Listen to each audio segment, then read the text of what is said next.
Kute, thank you so much for taking the time to be here, bro. Thanks for having me. So, as I mentioned a couple of minutes ago, um, surrender is a big part of your journey, especially in the last few years. You know, you've written a book about it, and it's kind of shaped the way that you live your life, talking about the kind of energy that manifests within us, that expands within us, that's almost directing us if we're kind of primed to listen to it, if we're paying attention consciously to it. And it doesn't usually match up to the plan that our ego has, to the plan that our conditioning has.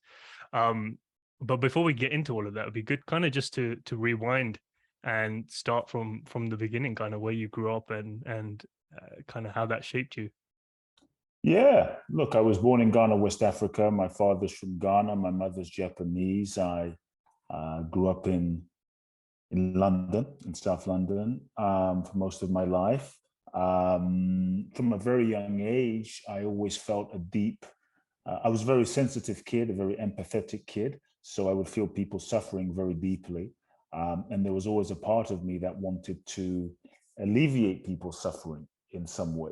I didn't know what that would look like. And so one of my first memories also was, and this really shaped me and set the foundation for much of my life. One of my first memories was being a kid, a chubby kid actually, lost in the crowd in Ghana, West Africa, and must have been age 6, age 7 in that zone. And seeing a crippled woman crawling on the floor, she picks up the sand that this man walks on, wipes it on her face, and stands up. And so week after week, um, I grew up seeing blind people see and deaf people hear and people standing up out of wheelchairs. And so uh, this man was my father, whose hand she picked up. And so I grew up in this eclectic, mystical, spiritual environment where I felt anything was possible. I grew up in this environment where I didn't really know limitations, and what seemed very extraordinary seemed very ordinary to me. And I thought this was literally everyone's life and everyone's reality. So in a sense, it was a huge blessing. And so my father built 300 churches in Ghana, West Africa, hundreds of thousands of followers, a huge church in London, in Wandsworth, in Brixton, in Peckham, 5,000 people every Sunday in the 80s. And so I grew up in this environment. And when I was age 8, that's when you could say my speaking career began, because my father just threw me in the audience one day and said, speak. And that began a whole journey with communication and speaking to audiences. I had no idea what I was saying, but words came out of my mouth, and that began a whole new journey. And then when I was age 14, that was another pivotal moment in that I was ordained as a minister. And so all of a sudden, my father basically announces to his people, his congregation, my son is taking over. He's going to be the successor to my ministry. And everyone was happy but me, because in my soul, in my heart, as much as I wanted to help people, as much as I wanted to make a difference in people's lives, when that was announced, it was like my heart sank, because I knew that this was not my path. I knew that, that feeling when you know that something isn't quite aligned. And so I just didn't have the courage in that time to speak my truth. My fear was, if I dared to speak my truth, if I dared to tell my father how I felt, then I would be abandoned, I'd be alone, I'd be outcast, I'd lose his love. And I think so many of us as human beings, we were afraid to be who we are. That fear of, if you know who I am, if I share who I am, you won't love me. And I think so many of us, we allow fear to hijack our potential. We allow fear to hijack our voice. We allow fear to stop us from truly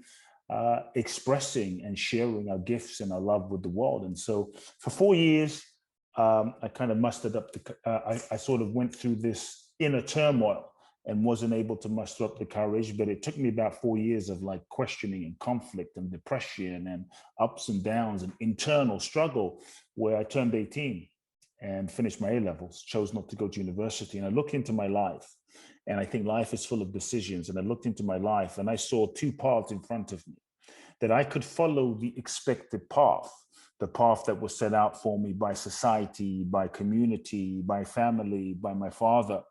And I could be successful following this path that was expected of me, that was literally preset. I could be successful, but I'd also projected into my future, age 20, age 30, age 40, age 50, age 60, that if I don't have myself, if I don't have my integrity, if I don't have my soul, if I don't have my truth, what kind of success is that? And that you can't be truly fulfilled and happy being someone that you're not. You can't be truly fulfilled and happy living someone else's life. And so I felt such a deep pain, this sense of committing soul suicide. And the pain was so deep that it really hit me, and it pierced in my being. And so I looked into the other option. And the other option was I felt this pull. I felt this calling. I felt this nudging of my soul calling me to go in this direction. My soul calling me to go to America, specifically to go to Southern California, specifically to go to Los Angeles, because as a young kid, I became obsessed with personal growth and personal development because I was sneaking to my father's bookshelf, and on his bookshelf were literally thousands of books on, spirituality. And this is before law of attraction, manifestation, and energy, the Eastern mystics, the Western mystics, people like, Chopra, Tony Robbins, Zig Ziglar, Brian Tracy, Louise Hay, Dan Millman. I mean, the list goes on to Eastern mystics of like Krishnamurti, Osho, Ramana Maharishi, Vivekananda, all of these books. And so I grew up reading these books. And so for me, the choice was go to India, where these enlightened yogis were, or go to Los Angeles where the self-help gurus were. And I knew nothing about Hollywood. And so I felt my soul pulling me in this direction. And I think sometimes what your soul guides you to do doesn't necessarily make sense to your logic or your mind. And I think many times, because we don't understand what our soul is guiding us to do, because it's not always convenient, we don't follow the direction, we don't follow the pull. And I felt this calling, undeniably, go to America. I didn't know where that was going to lead. So I had a choice to make. And I decided to have a conversation with my father. I decided to basically renounce everything, let everything go. The most terrifying, at that moment, talk about a first, I wasn't thinking about it at the time, but a first step in huge surrender for me as a young man, because it was letting go into the unknown. And I had the conversation with my father, told him I'm not taking over. In a nutshell, it was a very difficult moment for me. And long story short, left everything behind, ended up winning a green card, literally in the lottery, the green card lottery, that enabled me to come to the US. $800 in my pocket, knew no one in the country, landed in LA, and one thing led to the next thing. Went and found some of the teachers and the mentors and the authors that I'd read about, studied with some of them, learned from some of them. And then a few years later, after being in LA, I wanted something more. And so I started traveling the world. I ended up. How old were you when you left from Ghana I was to go about, to the US? No, from Ghana, we had to leave Ghana I was age 3 due to a coup, bloody coup, because the president of Ghana my father was basically his spiritual teacher and the closest person to him. I'm named after him. My full name is his name. He gave me his name. And so they basically killed this guy. And my father, just by chance, happened to be in London. And so they were looking for my father because my father was his mentor. And so my father would have been killed. He was in London. He couldn't come back. My mother and I were smuggled out of the country, ended up in London for 15 years. And so at 3, ended up in London, 18 and a half, 19, ended up in the US on a green card, and found mentors and teachers and authors. And that's after a few years, I ended up traveling to walking the Camino in northern Spain, going to Thailand. Long story short, again, ended up in India. And it was really my time in India for about 4 or 5 months that just kind of cracked me open to a whole nother nature of reality and dimension of myself. And it was my time there that brought me back to LA again, brought me back to the US again, with a deep desire to inspire people. And that's when I started coaching people. At that time, 20 years ago, no idea what I was doing, but started, and then one person led to the next person, which just evolved into small groups and large groups and larger groups, and 2 best-selling books. That's the short version. We can go into any. Yeah, it's interesting because that the turning point was listening to that initial pull, that actually the crossroads between I could take over the all of the churches and all of the, what do you call it, denominations? Is that the right word to use? Yeah, churches, basically all of the Yeah, churches, all of my all of the father's churches, churches. or then go and search for your own calling and your own path, and kind of carve that out. And it reminds me of the quote by Ralph Waldo, which really stays with me, is don't go where the path may lead, go instead where there's no path and leave a trail, and show people what your own path is, and they can kind of follow that along with you as you have the courage to excavate what's along the way, and figure out who you are and what you're supposed to be doing, instead of just following what the guidebook that's handed over to you. Yeah. What was your throughout all of this, what was your relationship like with your mom? My mother and I were very close. You know, I think it's because of the unconditional loving of my mother that set the foundation that gave me the courage to leave at 18.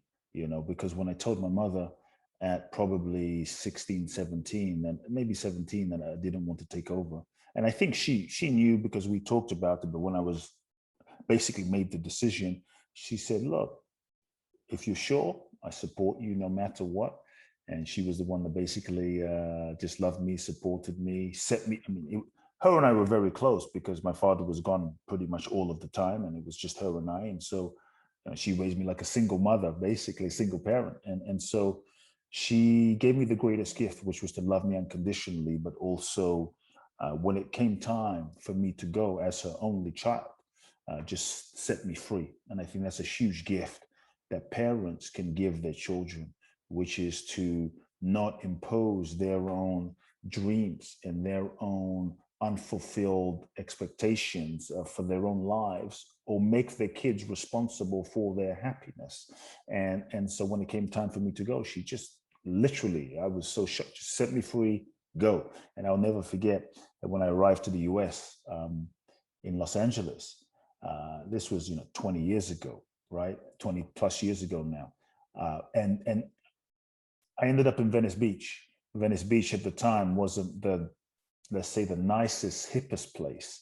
It was quite dodgy, to say the least. And so it was quite a culture shock. And I probably cried for 2 weeks on the beach by myself, thinking I had made the wrong decision and wanting to go back. And I remember calling my mother on a payphone, on a collect call. And I basically was crying, wanting to go back. And she just said, keep going. You made this decision. It's right for you. Keep moving. And so she was my best cheerleader, honestly, in so many ways. And so for me, I think I've been very blessed to have that. We didn't have a lot growing up, didn't have a lot of money, a lot of this, nothing. But she gave me love. And I think that gave me a profound foundation to grow from. So I'm very blessed, very blessed. Where was your journey? Because once you kind of landed in LA at the time, what were your kind of steps from that point onwards? Because you land, you don't really know anyone, you're kind of No, I mean, almost yeah. Basically, yeah. I mean, we can go into as much detail as you want, but I landed, asked the shuttle bus guy to take me somewhere. I had no idea, because this was pre-internet, right? So I asked the shuttle bus guy, look, take me somewhere safe and cheap where I can stay. I mean, you're 18. I'm like, what was I thinking? I had literally no idea where I was going. And your education had stopped as well. You kind of like, I'm not going to Yeah, no, university. I was the only kid in my sixth form, right? Doing A levels. Maybe one of two out of 150, because there were two classes. This was a Dulwich college, a very prestigious college, and maybe one of two that didn't go on to university. So everybody thought I was completely bonkers. I mean, all the kids they went to Cambridge and Oxford, and I mean, the list goes on. Man, where were you staying in London, by the way? At the time, I was in Peckham. Oh, Peckham. Okay, yeah, I'm in West London, so near Heathrow. Yeah. Nice. So for me, I mean, I hate to say it was a bit of it was not the greatest place to stay. And so I hated London, because growing up in London without much money, growing up in Peckham at the time, was a nightmare. And so I couldn't wait to leave. And so I was just happy to get out of London. And, you know, even though I had no idea where I was going, I knew that something was guiding me.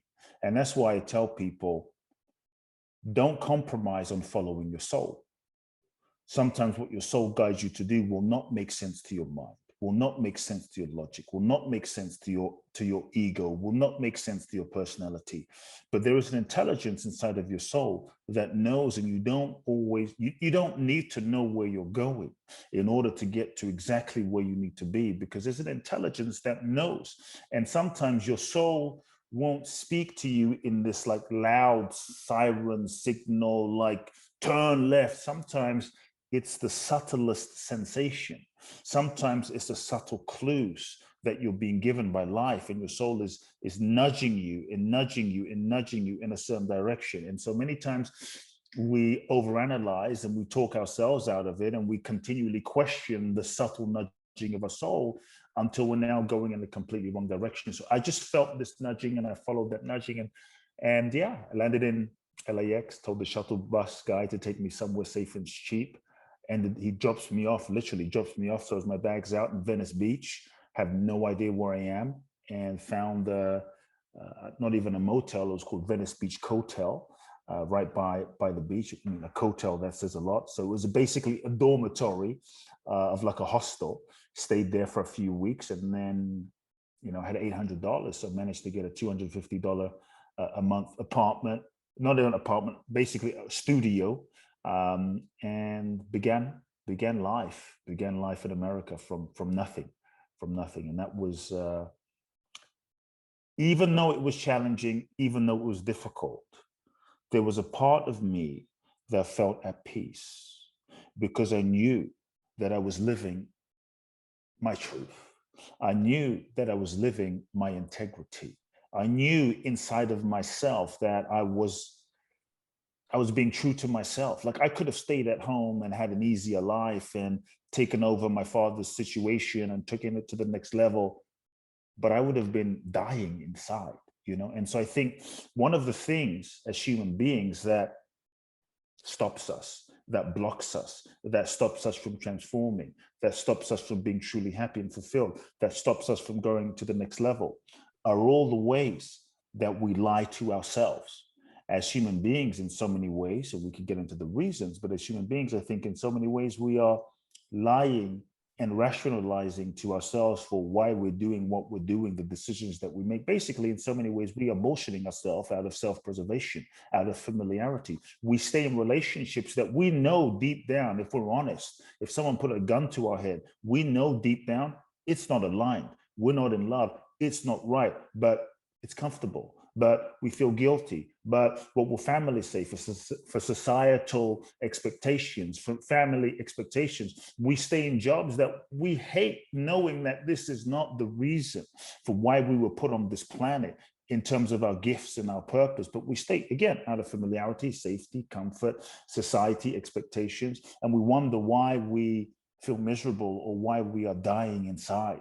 And so I think to truly transform our lives, we have to be willing to look at the lies that we're telling ourselves. There is no true transformation or next level or true freedom or true authentic happiness without truth.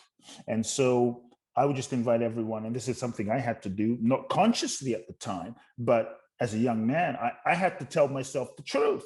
And the truth was, this is not right for me. I'm not going to take over my father's church. And I was so tempted to, because it was comfortable, it was familiar, and everyone had this expectation. I think so many times we get caught up in a momentum of what people want. And so there's no shortage of people in life that will think they know what's right for you, think they know what you should do. And the danger is you end up living someone else's life. And so a couple of questions I just invite everyone to sit with is, number one, what lies are you telling yourself? Just really sit with, what lies am I telling myself? And I think we have to be willing to be really honest. We have to want the truth more than we want what we have. And we have to want the truth more than we want what we think we want. And so one thing that sometimes we're afraid of telling ourselves the truth because we're afraid of the consequences. For me, the consequence of losing my father, the consequence of what will people think, and being outcast and being alone, and, you know, being looked at a certain way. And then what will I do with my life? And so I think in so many ways, we're afraid of telling ourselves the truth because we're afraid of the consequences. And so then we rationalize, and then we play this game of kind of like confusion, the game of, well, I don't really know what my truth is. I don't really know what's right. I don't really know if this person's right or wrong. I don't really know what my purpose is, because if I don't really know what my purpose is, then I don't have to put myself on the line, make a plan, take action, maybe risk that it won't happen, and then what? But if I don't know, then we sometimes create a smoke screen of confusion, and then we can always stay on the sidelines and have the future fantasy of the possibility of that dream and never really jump in and take the risk. And so what lies am I telling myself? But what I would tell people is, take the pressure off of yourself of having to take action. Sometimes the fear of the consequence and the action and the result, the consequence of the action, is what scares us, and that's when we start kind of getting confused as a self-protective mechanism. But if you take the pressure off of yourself of actually taking action, like, you don't have to take action, but you just tell the truth. So it might sound like, I hate my job. I've been BSing myself long enough, but I freaking hate my job. You don't have to leave. You don't have to quit. You don't have to do anything, because that can bring up so much fear. But just tell the truth and start feeling and marinating and feeling what the truth starts doing inside of you, because it will begin a process. And then in that moment of truth and in that time space, you can start working towards where you want to go. Or it might sound like, I'm no longer in love.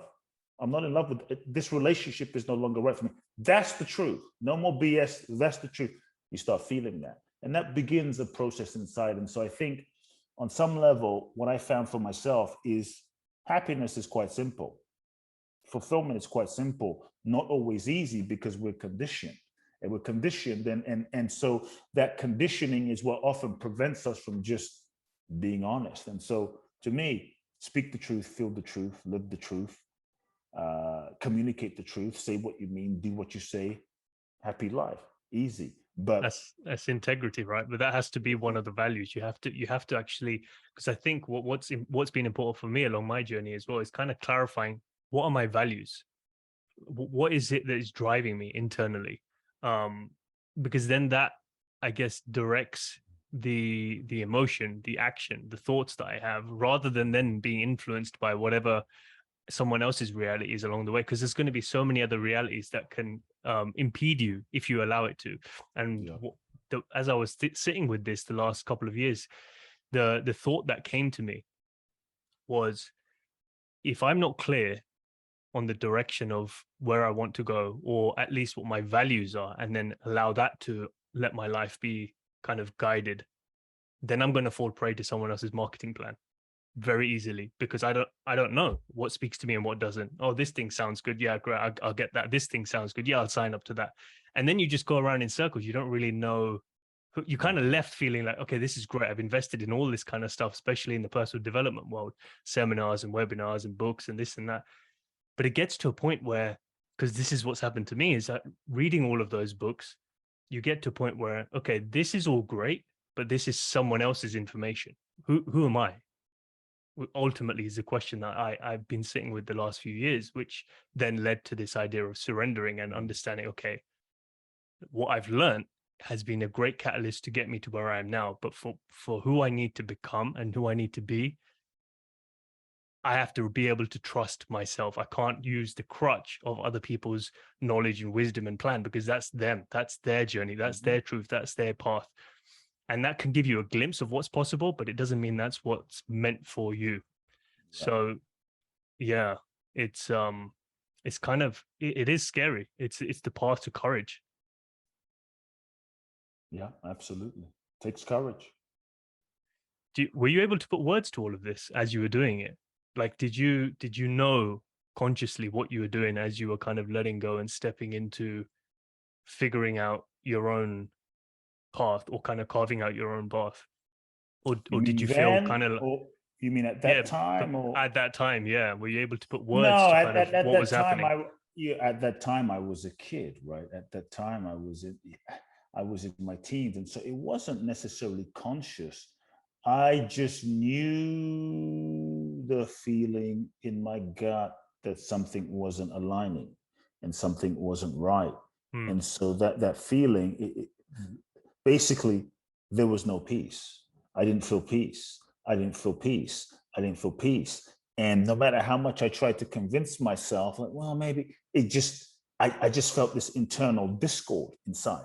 And I think that's a sign. So, because some people, yeah. look, I think many times, even if you do have great values and you're a great person, that doesn't mean you won't lie to yourself, because many times we lie to ourselves without even knowing that we're lying to ourselves. We actually believe that what we believe and what we feel and what we think is the truth in so many ways.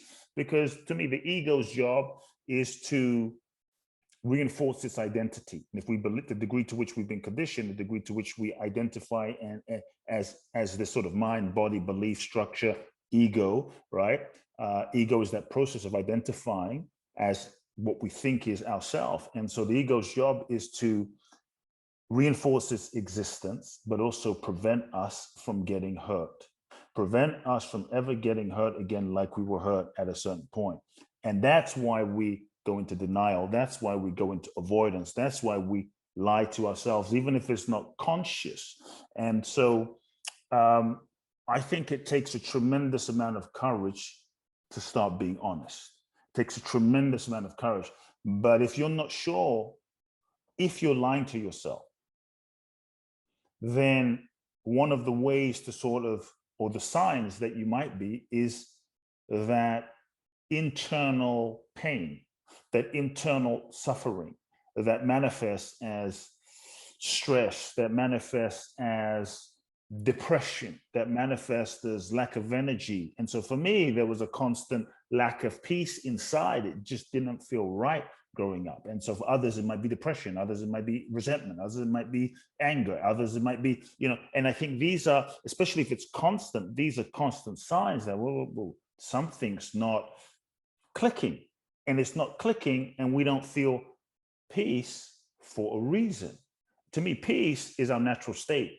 And when we're in peace, that's often a sign that we are in integrity. Parts of us are connected and whole.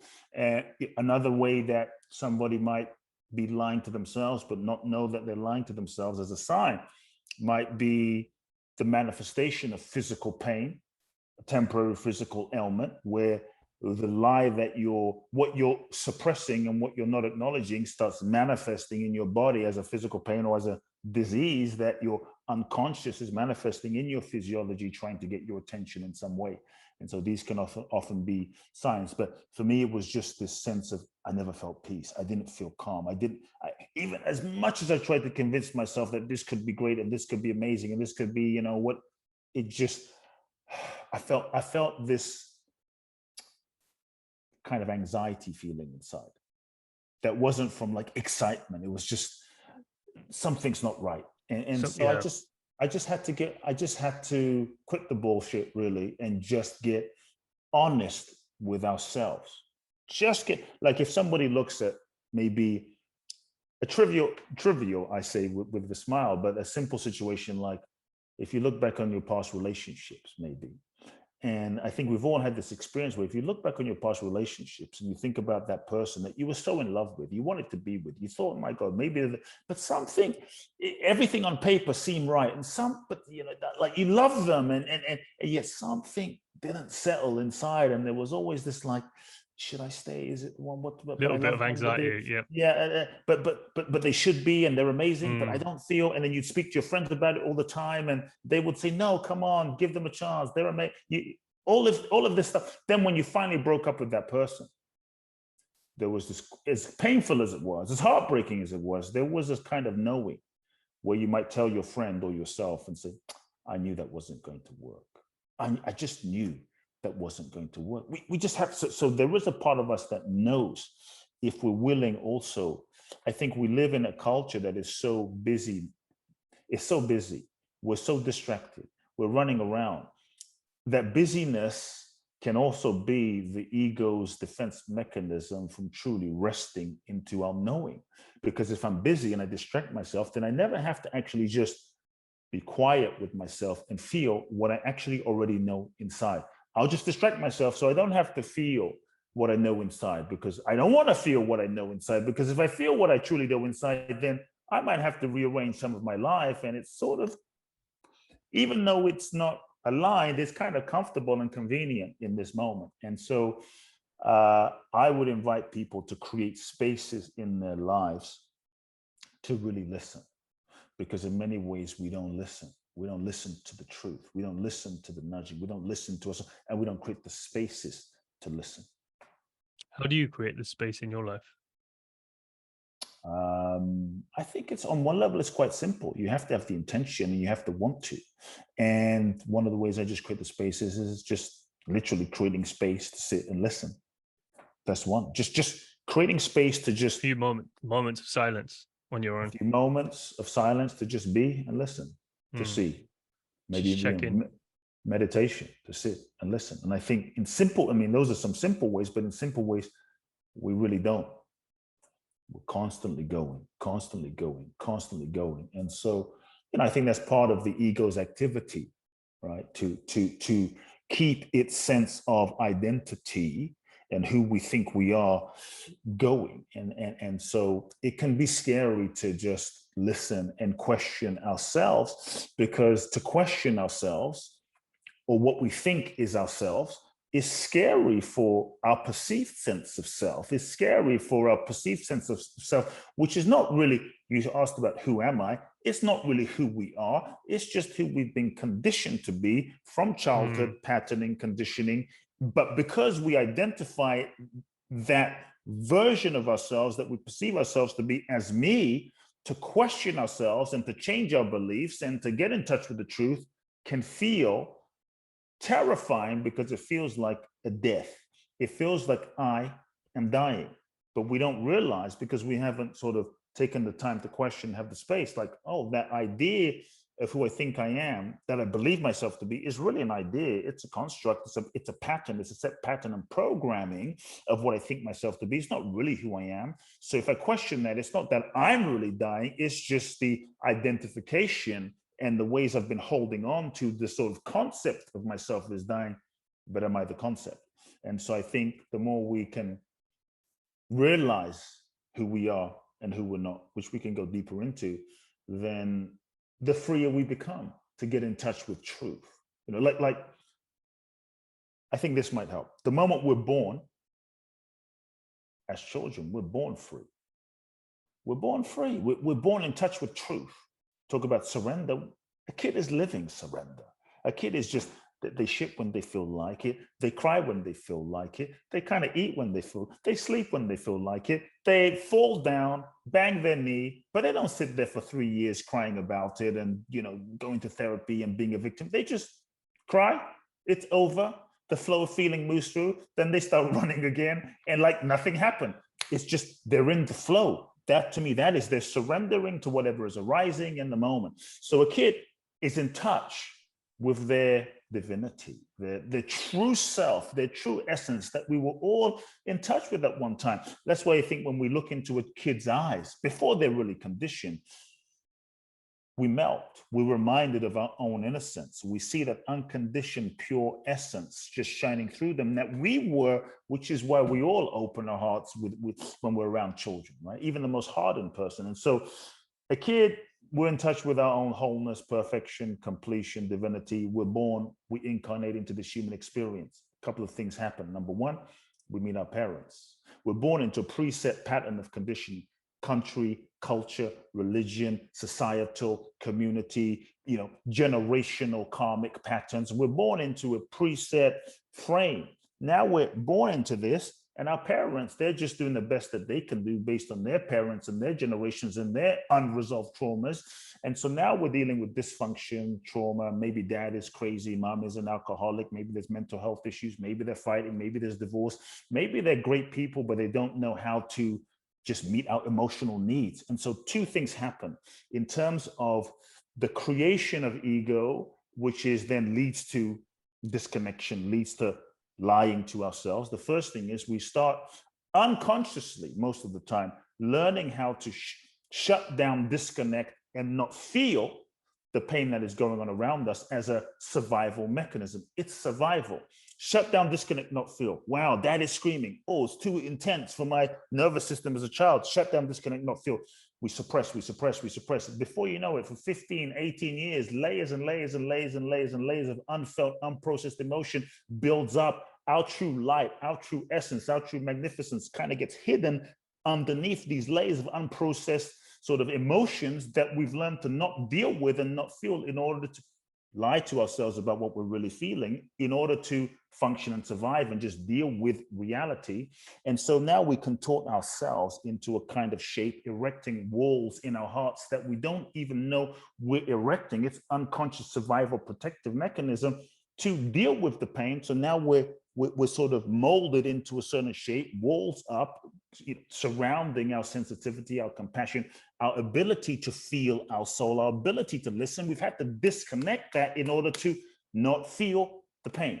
That becomes a way of holding that we take from age 5 to age 10. It worked for us when we were 5. Now we're age 10. Now we're age 15. Before you know it, what worked for us when we were 5, now at 25 and 35, when we're not really feeling or in tune or disconnected, no longer works. So that's part one. Part two is we start learning a way of being. Who do I need to be in order to be loved by my culture, by my parents? Oh, if I'm this way, Dad doesn't like that much. And I get pain and I don't get love.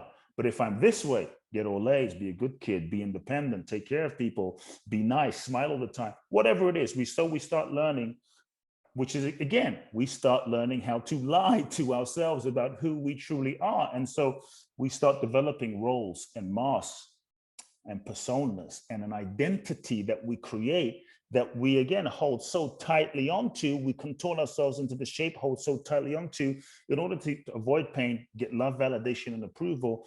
And we hold so tightly onto that way of being, right?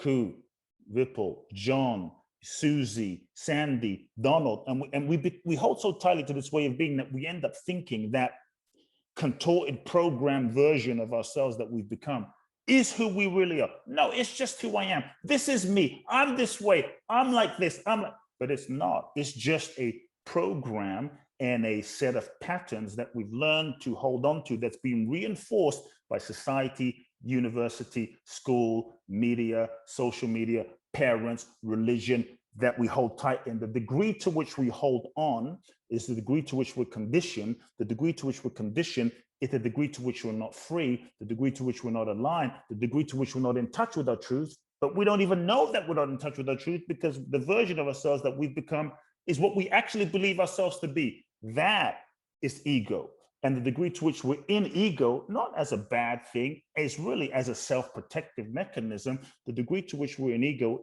is the degree to which we are not truly free. And we're kind of like living the programming and conditioning of our past. And so from that place of holding on, how can we live truth? How can we even know who we are? And so that ego is so ego isn't a thing. I think society convinces us to believe, no, this is me. Ego isn't a thing. It is a process. It is a process of identification, of holding on, of attachment, of holding on to the idea of what we think ourselves to be. And I think if we can realize it's not a thing, it's a process, and then we can start shifting our relationship. To me, understanding the nature of something transforms your relationship with something. So if we can start understanding, oh, who am I?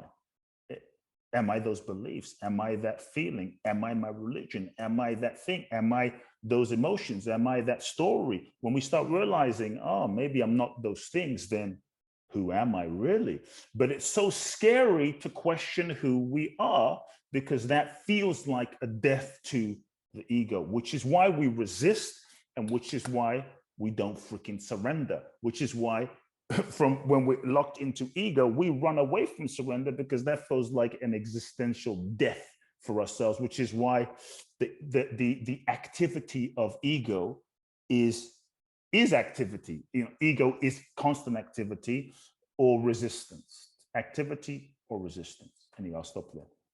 No, you explained it really well. And it's literally, as you identify so strongly with that, you limit your reality. And in my experience, what I found is beginning to let go of that is when you allow yourself to kind of follow that flow of surrender, which is a natural expansion, which is living in the soul, which is listening to the voice of the soul, intuition, guidance, divinity, whatever it is.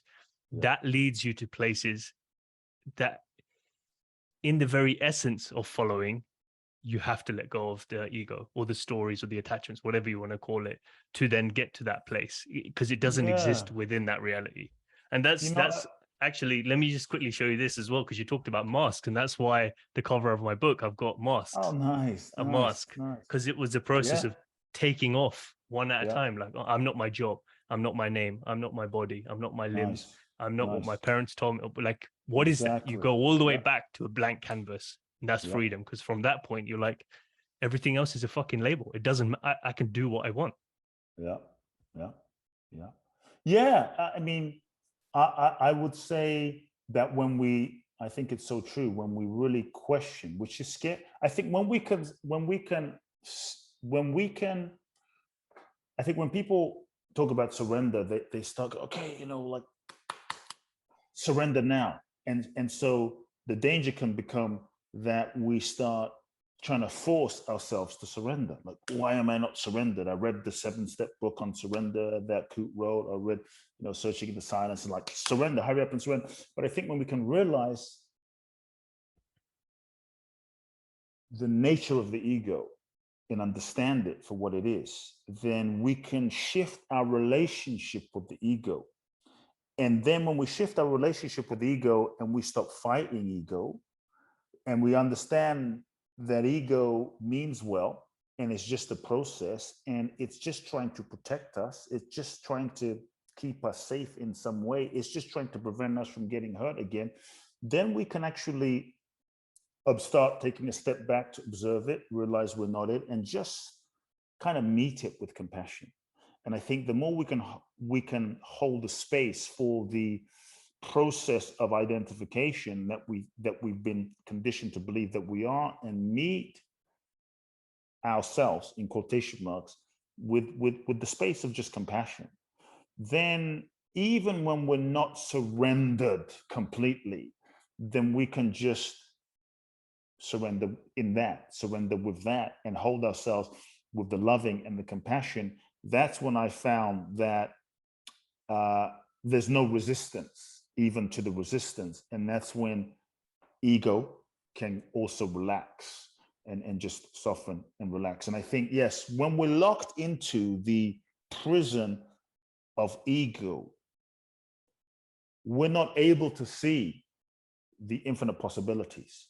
We're not able to see, our perception of reality is very limited to like a one-dimensional way of seeing, like, it's got to be this way, or it has to be this person, and success has to be this, and this has to be the outcome. And that's where we get very attached, because from ego, we're locked into a very limited way of viewing life, and we're not able to see the infinite possibilities of how life can unfold. And that's what gets into control. And then we start trying to control everything and force everything to be how we think it should be, based on a limited perception of our egos, right?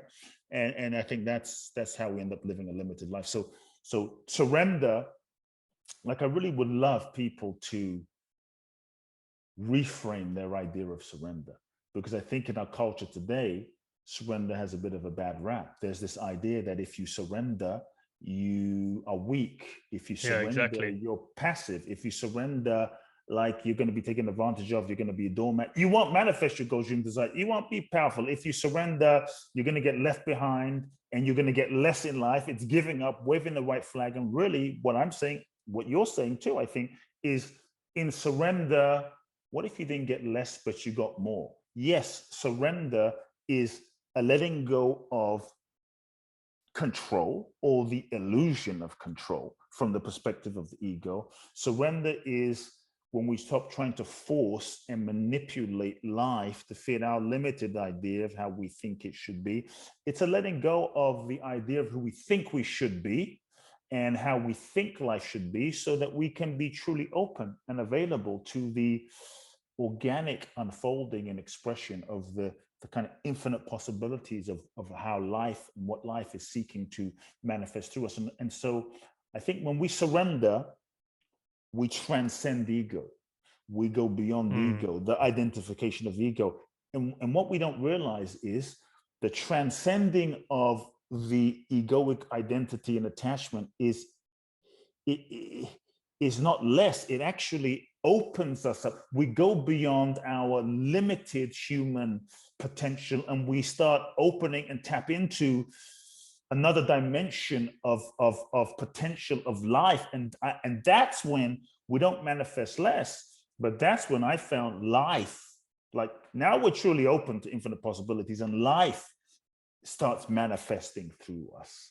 The universe starts manifesting through us, and that's when magic and miracles happen. If you look at the great ones, Jesus, Buddha, Gandhi, Mother Teresa, Muhammad Ali, Bruce Lee, Mandela, Martin Luther King, like, they surrendered themselves, and they weren't like weak people. They weren't people sitting at home waiting for the universe. They were living in the world and creating, but not just of their own ego's capacity. They were being used by life, and you could say in the surrender, life used them in ways that went far beyond their own limited ego. And I think that's when the magic happens. Absolutely. I'd love to, I'm just looking at the time as well, and I'd love to go into, we'll save this for another conversation, because I want to give you some breathing room before your next thing, but it'll be good next time to kind of continue this conversation and go into kind of those moments where you had to surrender in your life. Like, what were those transitional moments, and kind of go into those stories. Because I think we've just scratched the surface of your story and kind of that journey, because you've done so much, right? So, but I didn't want to just like kind of skate through it and kind of just gloss over it. It's good that we kind of went in a particular direction, and we talked wherever the conversation was going to go, it was going to go, right? And I loved it. So I really appreciate you making the time to share your energy today. Before we wrap up, what's the best place for people to connect with you, learn more, read about your stuff, etc.? Yeah, a couple of ways. My website, kuteblackson.com, Kute Blackson, my name, Blackson. Twice a year, I do an event in Bali, July and December, where I take people through a 12-day deep process, transformational process. People want to know more, they can go to boundlessblissbali.com. My book, The Magic of Surrender, available on Amazon, Instagram, Facebook. I'm there. Amazing. Thanks once again. And we'll reconnect soon. So that was interesting. What just happened? There's surrender, right? Like in the moment, like being present and seeing how things unfold. That's crazy. So just for people who are listening now, because this is the first time this actually happened, end the podcast and your next appointment is cancelled. So take that as a sign to continue going in the direction we're going. Let's do it. Yeah, you were talking about I can't even remember what we were saying now. So surrender and Jesus and Buddha and So being. So look, so another book that I keep. So there's a few books that I like to just keep here, because it's not that I read them every day, but it's the energy of what they represent that just kind of brings me back to my true essence. And one of them is this, right? Ramana Maharshi's book, Be As You Are. Be As You Are. And that's basically encompasses what we're saying. Be who you are. Be as you are. And they talk about it in the Upanishads and the Vedas. I am that. The very essence that wants to expand. Like when a baby is growing in the womb, you're not doing anything. There's no doing happening. It's being. It's an expansion that's naturally unfolding. And there's a level of trust, right? You do your action as part of that process, and then the rest of the time you just trust. Okay, then the nose and the organs and the heart and the blood flow and the white blood cells, they're all going to come. You don't keep checking in every 2 seconds. Is it working? Is it not working? Like, what's going on? And so it's interesting to see how that process gets forgotten as we come into conditioned society and we grow up after, like you said, after maybe 6, 7, 8 years old, that's when you really start to feel like you need to kind of adjust your behavior and your identity according to where pain and pleasure is coming from. Yep. So when did you, talking about Ramana Maharshi now reminds me of your time in India. So when did you go to India, and kind of, you talked about that kind of cracking you open. It'd be good to kind of talk a little bit more about that. Yeah, I think I was about 20 years old, 21. I mean, everything's, to be honest, blurring into each other, but it was about 20-ish years ago. And just to provide a bit of context, I'd come to the US and I got this idea that I wanted to be the next Oprah. And, you know, this is when Oprah was mega, right? And I wanted to do an inspirational talk show. And so I got it into my mind. And I really saw it. I really felt it. I really, like, it was real. And I became obsessed. We could say from a soul perspective, but the ego, like, I became obsessed with making this show happen. Like, a lot of people say, yeah, I really did. I really went for my dreams. It didn't happen. I asked them, how many things did you do? 2. No, like, I tracked down Steven Spielberg. I tracked down top Hollywood agents. I knocked on, like, I was rejected by hundreds of producers. Like, I literally knocked on doors, which is not what you do in Hollywood, by the way. It's all about who you know. And so I was in this process for a few years. I was broke because all my time was spent literally chasing this TV show. And what happened was I found these managers that represented Michael Jackson. They were the managers of Michael Jackson, Dolly Parton, Martin Lawrence, Leonardo DiCaprio, Backstreet Boys, J-Lo, like big time guys. And I wrote them a letter. They were so impressed that they invited me in, which is kind of unheard of, off the street. And I pitched them my talk show idea, 21-year-old kid. And they were so kind of blown away, these 2 guys, that they looked at me and they said, we're going to make you huge. And here's a contract, and come back tomorrow. They just laid out this kind, we're going to go to Fox, we're going to go to ABC, all these things. Like, we see it. Come back with the signed contract tomorrow, management contract. I went home, and like everything, I kind of meditate on everything. And I went home and I meditated on it just to make sure it was what I wanted. I say in quotation marks, and everything in my being had that same resonance, but the resonance this time was no. It was a clear no, but my mind was like, the fact that's not what I'm supposed to be feeling. Like, I really want this, right? I really want this, and yet everything, that same alignment that brought me to the US and the green card, it's like, no, I thought, shit. And what I realized was, when I don't listen to that alignment, things don't flow.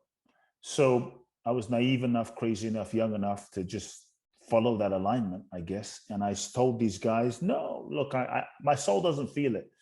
They just screamed expletives down the phone and told me to, screw off. And that was that. And so 3 years of chasing this vision and idea of what I thought I wanted, to be met with my soul saying no, took me into, I'm telling you, man, it took me into a confusion and an internal, a bit of a depression and a resentment and anger and like mad at the universe, mad at the world, because I didn't understand, like, I'm feeling no, I know this is correct, but I really want this, and I've been doing everything I can to manifest this dream, this goal. Where do you think that dream was coming from? Like, what inspired that? Where did that idea come from, that Yeah, this is look, what success is for you? There was a pure desire, and there still is, there was a pure desire to inspire people, inspire the new generation, and take kind of spirituality more to the masses, right? People that aren't spiritual, the Oprah crowd, these people aren't reading Ramana Maharishi, but how can we create an opening for this? So the desire was great, but I got so attached to the outcome and The how. and the how and what it needed to look like, that many times, like I tell people, yes, you can create from ego. Let's be clear. I'm not going to say you can't. Much of the world is. You can create from ego, and you can manifest what you want or what you think you wanted.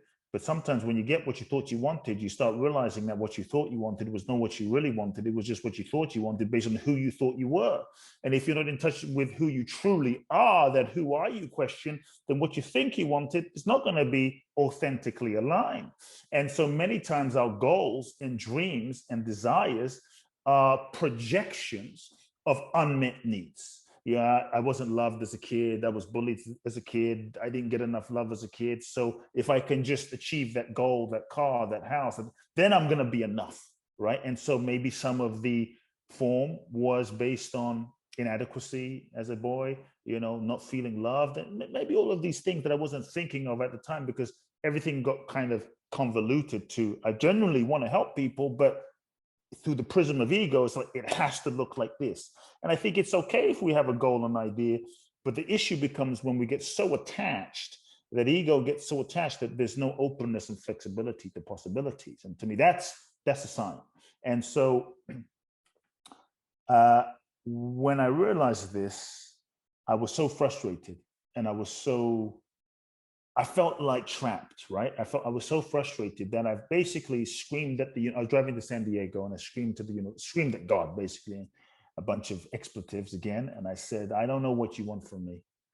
I basically give up. It's like, I surrender. I don't know what else I can do. I've done everything I know how to do to manifest, and I'm right here, and now I'm guided in another way. So I'd reached I'd exhausted my ego's capacity to make my dream and manifest my dream. And it felt like the universe just exhausted me in that. And at that point, there was nothing else for me to do. So I gave up, and I said, you know what, I'm done. Like, I don't know what's in my future. I don't know what else I'm going to do. And so I just said, basically, God, guide me, like, show me what's next. Like, what I do know is I want to know truth. I want to know reality. I want to know who I am truly, not because of a book, but in my being, because I don't know anything else. And if I don't know who I am, then how am I going to know what I want to do? And so I said, I want to know truth, like Gandhi, like Ramana, like Jesus, I want to know truth. And I heard this voice while I was driving that said, okay, start by walking the Camino. Like, maybe there's another way. So now I'm negotiating with life. And long story short, I ended up walking the Camino. And then from there, that took me to India. And so it was it was reaching this roadblock in life that forced me to surrender and took me on a journey to India and Thailand and Israel. First to the Camino, Thailand, Israel, and then to India, where things really, really opened. And I look back now, and I think sometimes not getting what you thought you wanted is grace. Not getting what you thought you wanted is actually the intelligence of the universe. And sometimes we so think we know what we want, but it's like sometimes we have to just go on the journey of the pursuit of the goal, because it's really not the goal, it's the evolutionary journey that our soul has to go on. That if that carrot wasn't dangled in front of us, from the ego's perspective, we wouldn't have gone on the journey. And it was actually going through the journey that led to the awakenings and the realizations and the humbling and the evolution and the purification of ego, that it had to go through that process. And so if we didn't go on that journey, we wouldn't have evolved into the people we've evolved into. And so I think that, and that's why I tell people, it's not about not having a dream or a goal or just sitting there and say, okay, I'm not gonna live from ego. I'm just gonna sit here and not do anything. Go on the journey to the best you can, the best of your ability, connect with yourself, connect with your truth, connect with what, and go on the journey. Because the journey will take you on an evolutionary path and process of growth, of evolution. But just try your best to not be attached to the specific outcome so that you can be available to the guidance and course correction of the universe. And I think part of what surrender has become to me now is, rather than trying to force life to be a certain way or force things to be a certain way, is to allow life to lead us.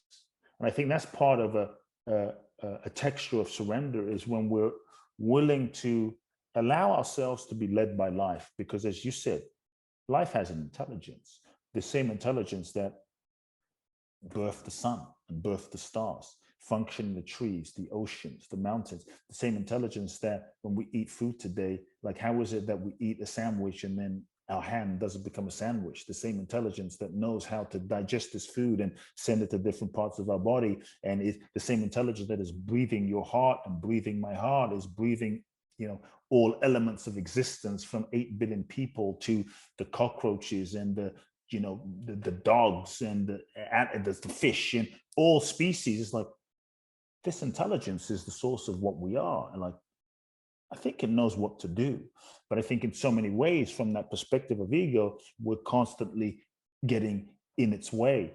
And so to be able to just live, with the willingness to allow life to show us. And so I think through the process, I've just had to learn through many trial and errors and failures and things not happening. It's like life has an intelligence.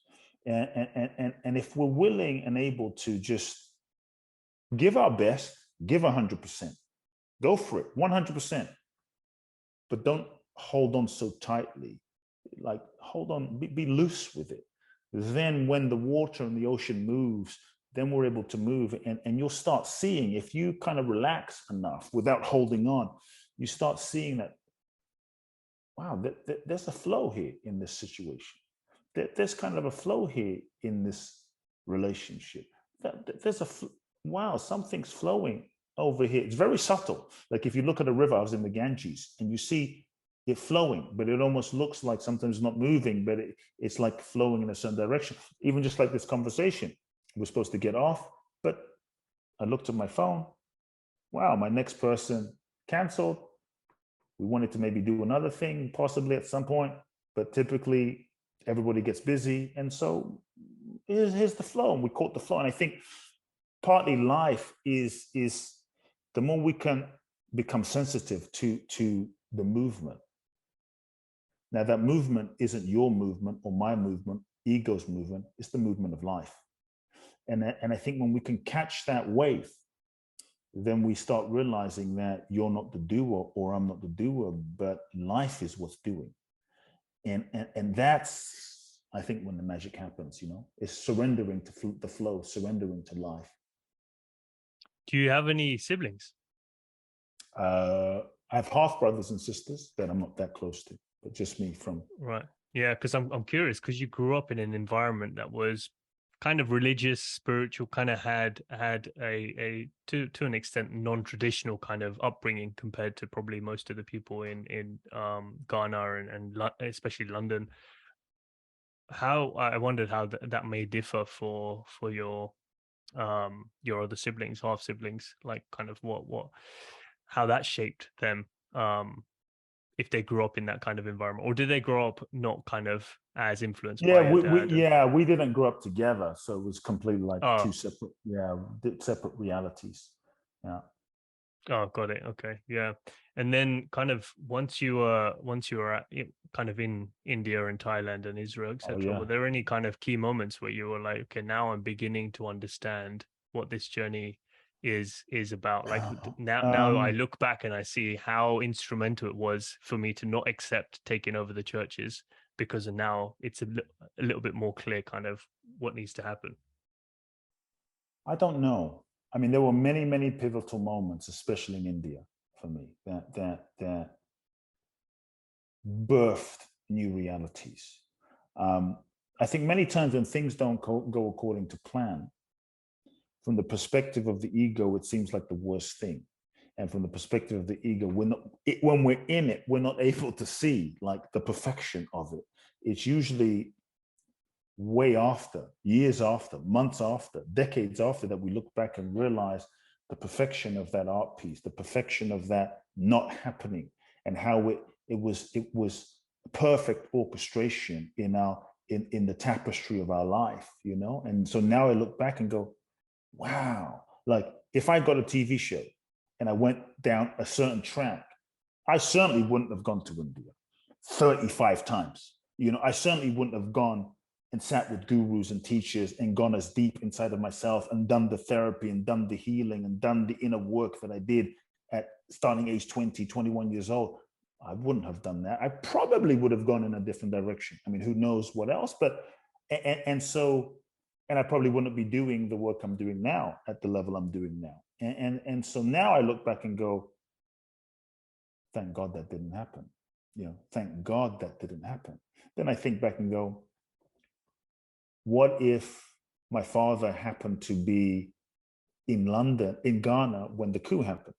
Or what if my father didn't go to London and we didn't move to London and I grew up in Ghana? And so there's a whole, you know, host of possibilities. And so in so many ways, we think we're so in control.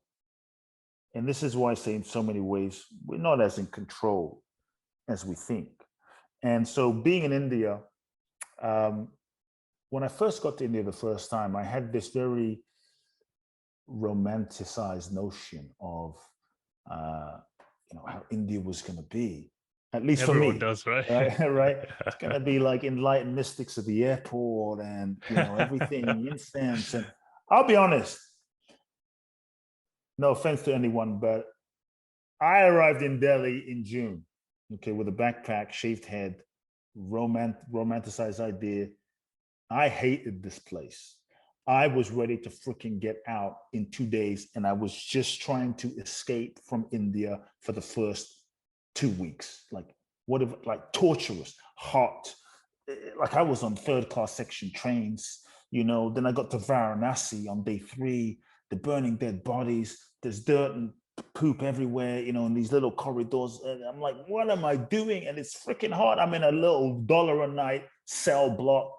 And what it did was it exposed for me, it exposed my ego. For me, India has a way, at least the way I did it, she just completely exposed my ego, because I was in total resistance of reality. Shouldn't be this way, shouldn't be that way, shouldn't be there, shouldn't be, that shouldn't be there, that shouldn't be there, and suffering. And I think one of the ways we suffer, or an instant recipe for suffering, is, you know, ego is activity, and ego is identification, and ego is resistance. and India showed me very in my face all of the ways that I resist everything in my life. And at first I thought it was the heat and the poverty and the bed, and then I realized, no, this activity is no different than when I'm back in LA. It's just going on in a different way. The mechanism is the same. The experience that I'm having is not the experience I should be having. I should be having some other experience than the experience I'm having right now on the freeway, on the 405. It shouldn't be this way. Girlfriend shouldn't be this way. That shouldn't be this way. And so in any moment of suffering, I really got to, it's just that India highlighted it for me, right? And I really got to see a source of suffering is resisting reality and the experience I'm having. If you look at any moment of suffering, you'll see something like the experience I'm having is not the experience I should be having. I should be having some other experience.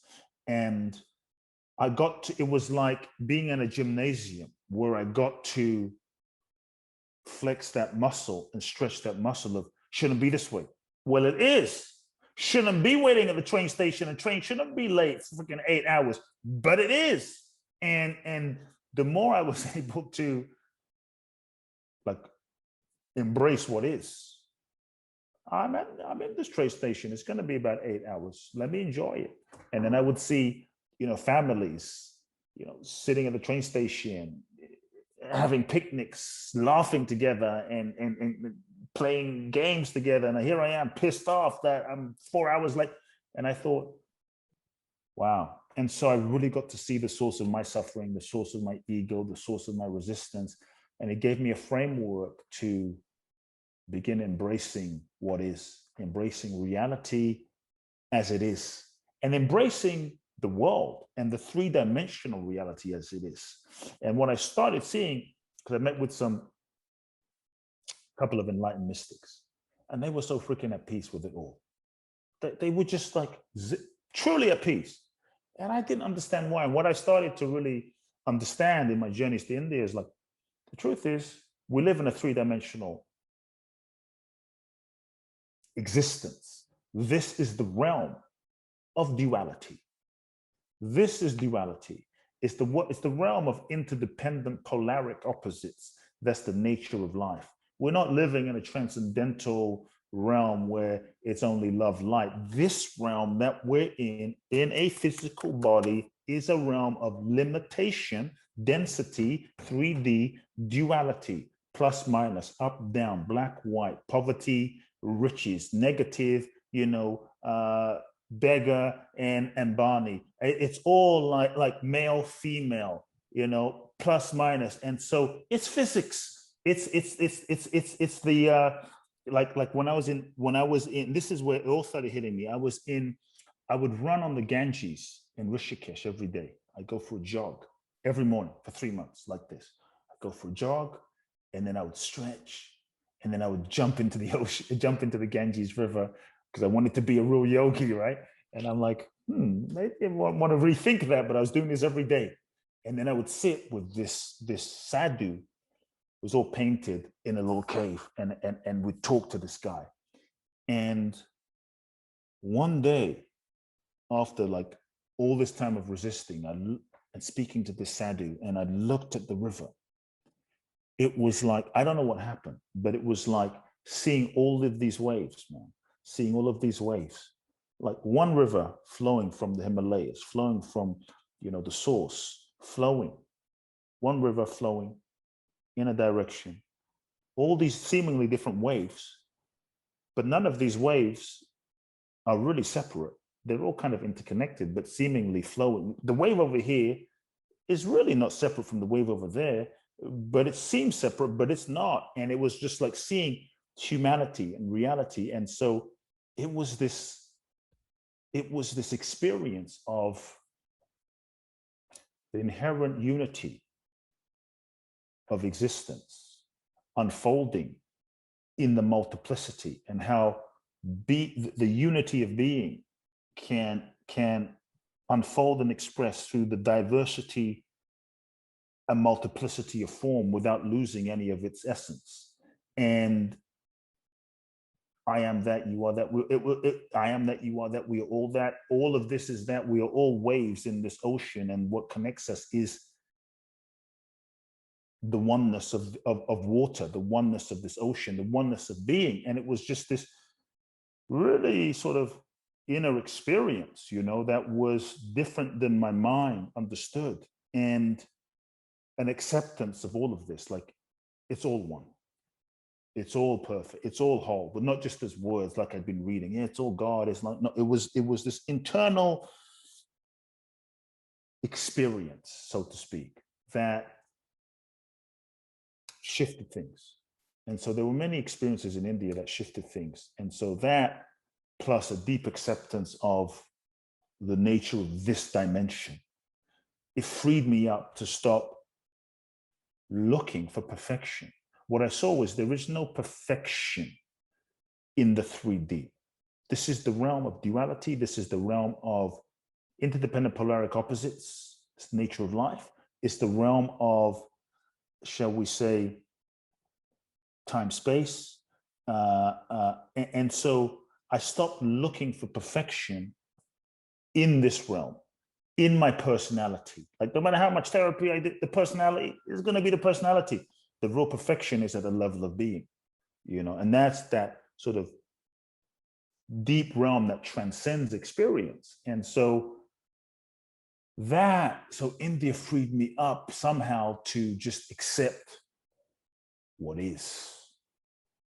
the plus and the minus, the slum and the $1 billion house and all of it. It was just, this is what is. And that was, that non-resistance and that surrender for me was such a freedom to just be with it all and embrace it as it is, you know. And yeah, anyway, I could keep going, but it really. How did in kind of embracing that acceptance, how did that affect your relationships, like back home and moving forward?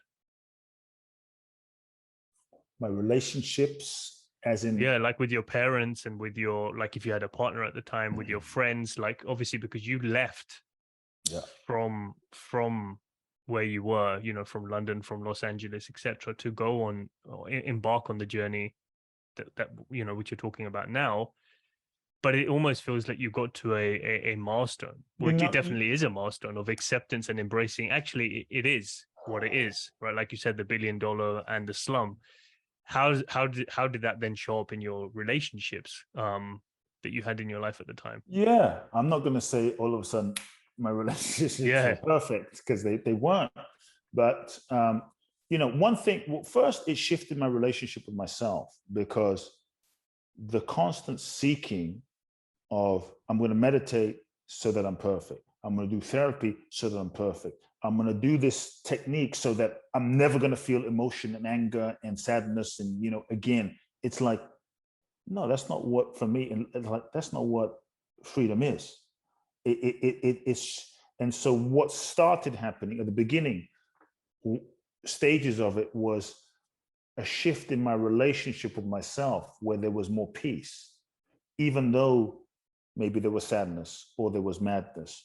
There wasn't the resistance to it anymore, right? Because I stopped expecting myself to get to some point where there was just going to be infinite bliss and, you know, peace at this personality level all the time. And so my relationship with the expansion and contraction of personality shifted. And there started to sort of rest in a deeper sense of freedom, you know, in that this constant seeking of, at some point, I'm going to get to this point, and then I'll never feel sad again, or I'll never feel, you know, that shifted. And so that even when there was sadness or madness or anger, it was less of a big deal. You know, it didn't matter anymore in a certain way. Like one enlightened master I sat with, this might speak to it as well. He looked at me with very thick Indian accent, and he said, "Kute, if you want to change yourself, you better hurry up and do it now. Because whenever you get to the point of being enlightened, you won't give a shit." Basically, like because you'll know that what you're trying to change isn't you.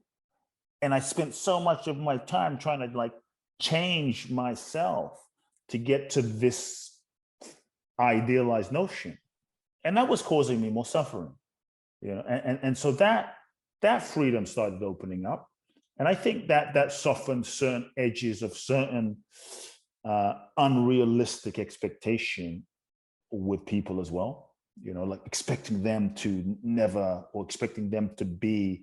I think that relaxed that as well, you know, in a certain sense. And I think definitely going back, relationships was far from perfect, but looking back, I think there was and has increasingly been, you know,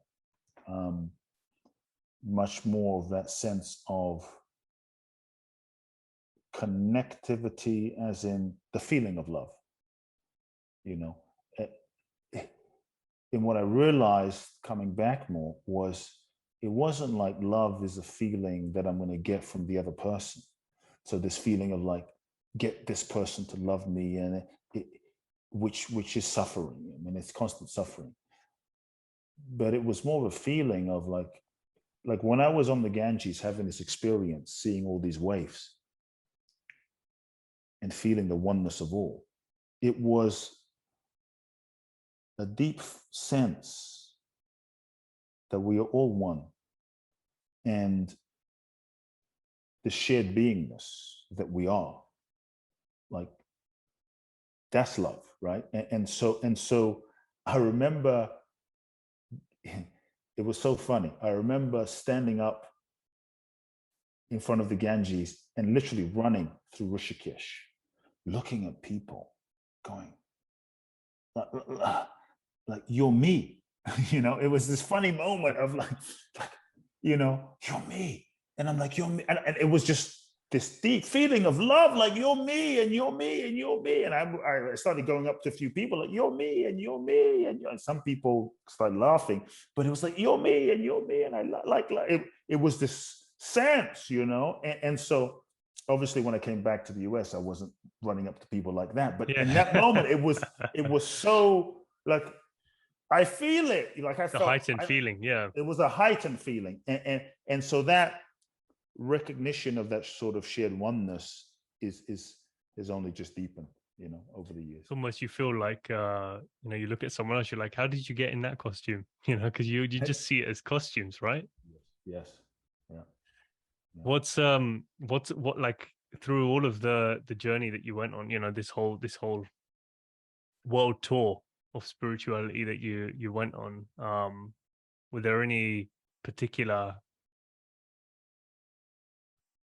difficult highlights that you look back on and that come to, like, kind of rise up in your heart as you think back to it, like points where you maybe felt like a failure, or you felt like giving up, and there was just this heightened sense of friction, the complete opposite of what we just spoke to, not a heightened sense of bliss, but a heightened sense of friction, where you're like, I don't know if there was one, because for me, India was hard. It was hard, and it was rough, because physically, health. I mean, I was challenged on every level. Health, physically. Times I thought I was going to physically die in the Himalayas. Car accidents. I mean, so many things. But what I will say is the sense of death that I went through in that time. The death of who I thought I was, and the death of a dream, death of my identity. Like, those weren't like one moment things, but it was a process of like dying. And this process of basically, the scary thing for me was the sense of giving up, surrendering, but giving up the sense of ambition. And basically, I got to the point where I said, look, life, God, I don't know what I'm supposed to be anymore. And so it was giving up any sense of holding on to, anything. And I just felt like I had to just completely let go of, like, I have no idea what I'm supposed to be, what I'm supposed to do. I thought I was supposed to be this. Then I thought I was supposed to be this. Then I was supposed to be this. And clearly it hasn't quite worked. So let me just drop it completely. Like, I don't know. And so that was a very scary process of just, it was like going to zero, right? Of like, I don't know.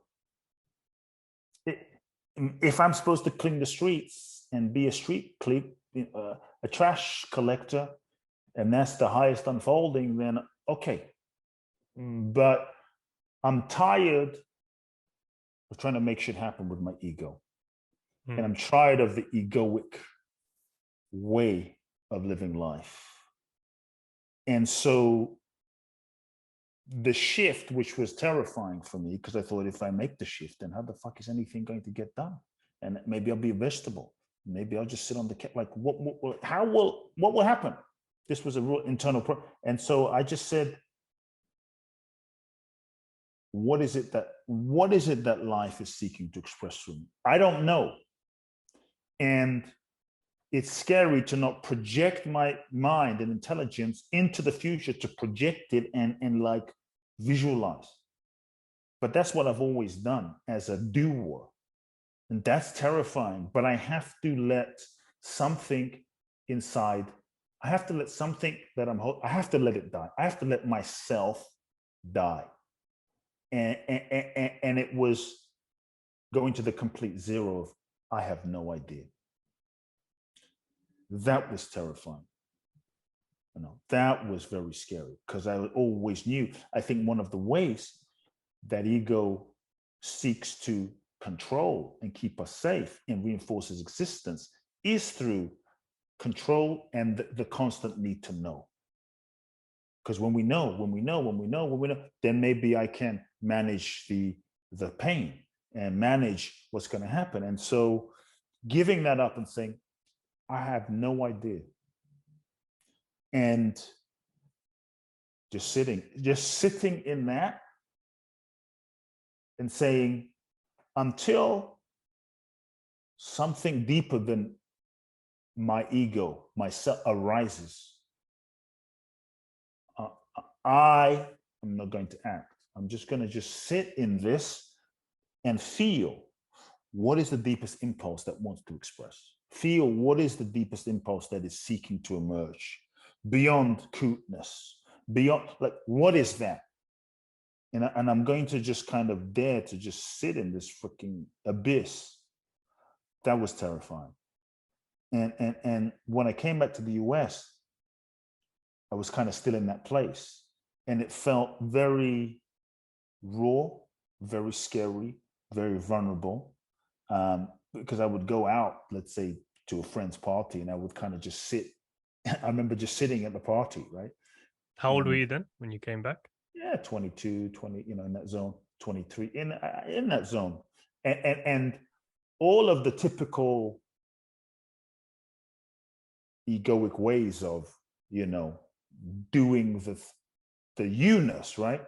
Like, I could do them, but it was like, no, it's like, and so I remember like going to these gatherings and I would just kind of sit there, not really sure who the fuck to be and how to be. And it was like learning to walk again. And the process of not just resorting to the way I've always walked, that process was terrifying. But there was a day, I forget when it was, 2003. It was in October 2003. That much. There was a day, very distinct, where I felt, and it wasn't like I was doing nothing, right? But I felt a specific moment where it was a different motivation, an internal guidance that was like from within. It wasn't from Kute, it was from within. That was like, my hand picked up the phone and called that person, and I felt this motivation that was from a whole different place. It was like, boom, boom. It started dialing that phone to call that person, to make that, and it was like, oh, that feels different. That felt different. And that person happened to say, oh, I'm going to a party that I want to invite you to. Oh, fuck, another party.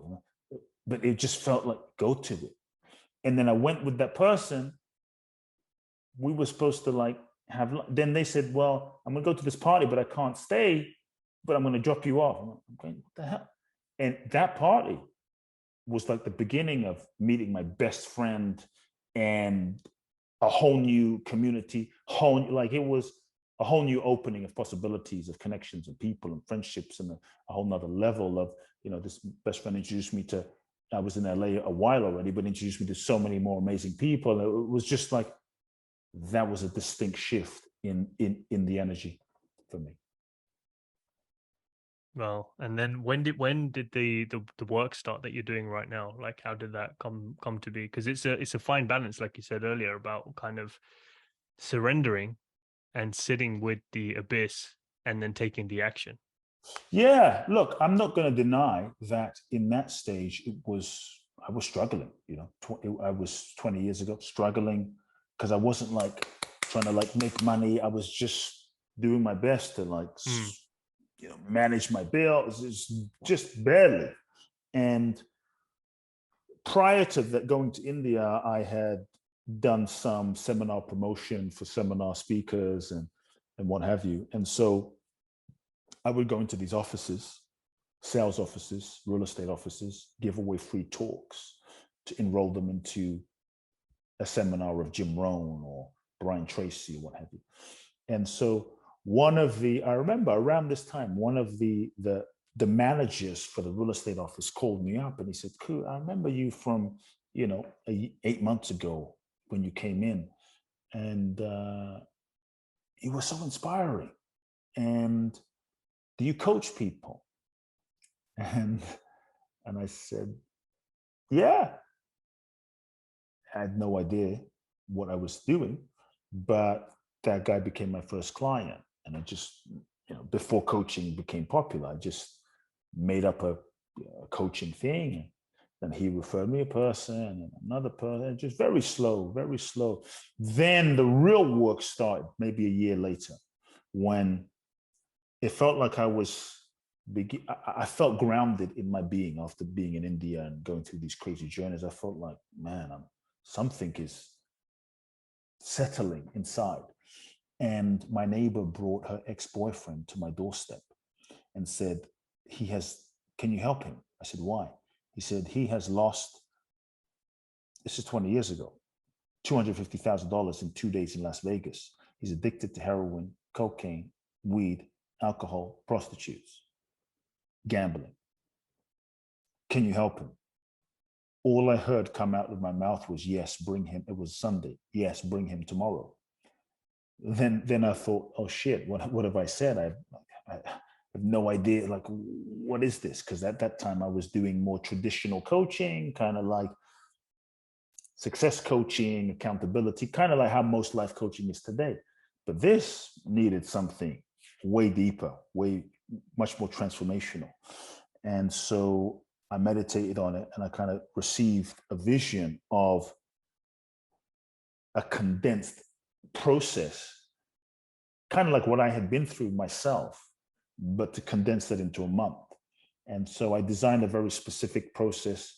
It became less about coaching, more about uncoaching, unconditioning, unteaching, unconditioning people from the patterns of and layers of conditioning that we've built up over time and that we now compensate and strategize. And so I created a 1-month process that was designed for this guy where I spent a day with him, a real deep dive day. And then I was with him 3 days a week for an hour each day, boom, boom, boom, over the course of a month. And it was completely spontaneously from within. It wasn't anything I'd seen out there. And this guy's life changed in 1 month, completely sober, off of drugs, heroin, everything. Like, I mean, I was amazed. He was amazed. And long story short, his transformation was so radical that we worked together for about 3 months after that.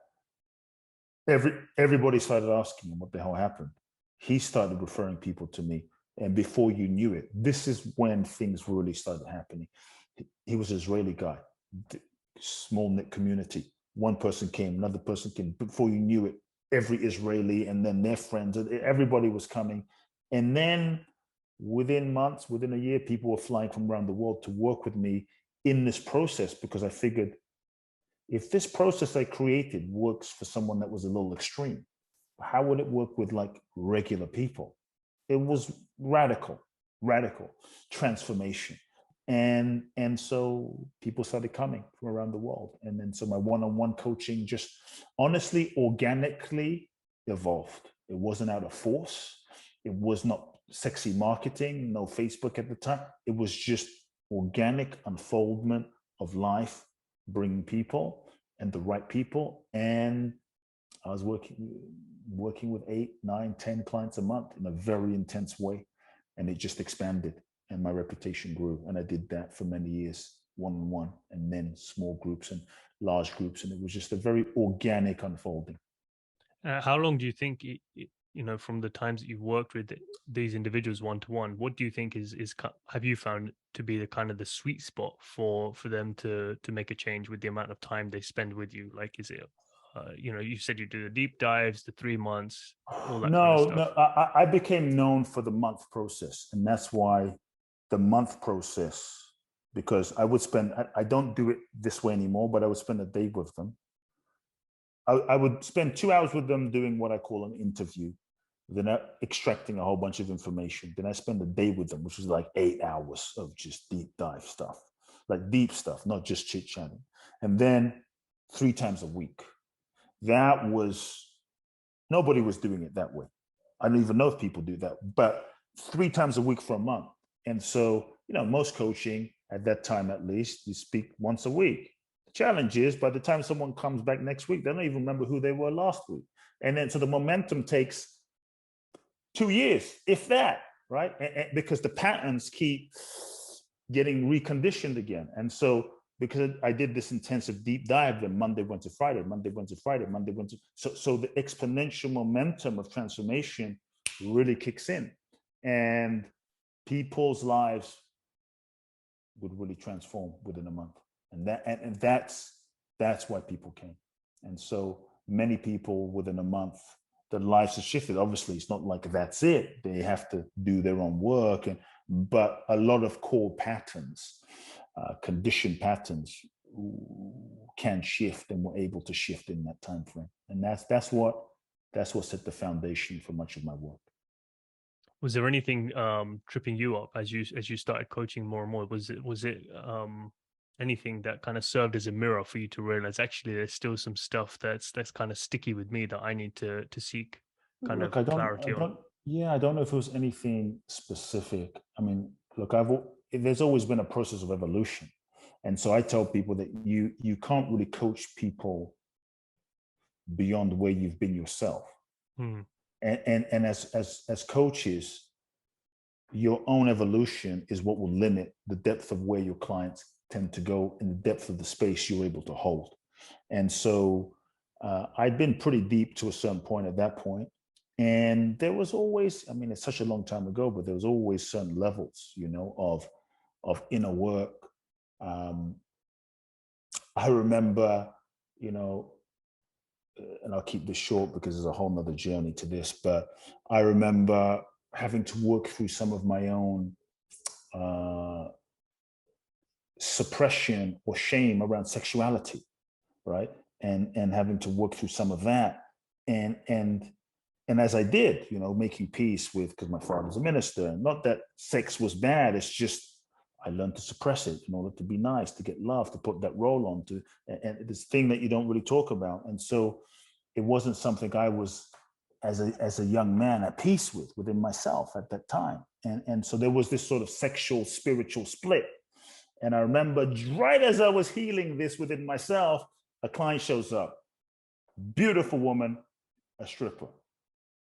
And here I am, like, right as I just kind of face to face with this aspect of my own psyche, right? And so I was able to sort of move through where I was and still work with her, because I'm right on the edge of my own work.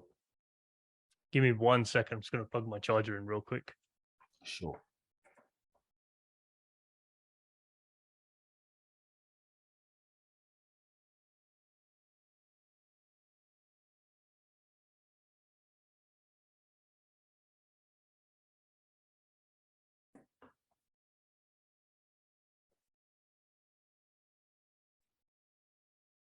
Perfect. Yeah. I didn't realize we'd be talking for this long, so I was like, yeah, I'll be fine without a charger. It's fully charged. But so I see, we might need to wrap it. I'm gonna wrap it up now. Yeah, because I literally just looked at my phone. I was like, oh, another 40 minutes have gone by. But no, you're right. The depth the depth that you go yourself, or the distance you go yourself is the distance or the depth that you can take someone else, because it's physically not in your experience. So how can you? But yeah, I mean, there's so much that we've already uncovered and spoken about. But again, it's just there's an infinite amount of energy being exchanged in this conversation that I just feel like can go on for forever. Do you ever find yourself in London? Do you visit often, or? I think I'll be in London. I haven't been there in 4 years. It's crazy. 2017 was the last time I was in London. I'll be there the end of October. Oh, not too far then. Are you hosting an event or? No, I'm just popping in to see a few people and handle a few things. Yeah. Nice. Well, you missed the heat wave, so it'll be a drastic change from weather in LA. But we did this 40 minutes ago, but I'm gonna say it again. I appreciate you making the time to share your energy and the fact that we got the blessing to continue on and continue the conversation. But yeah, one of many conversations, I'm sure, man. For sure. Thanks for having me.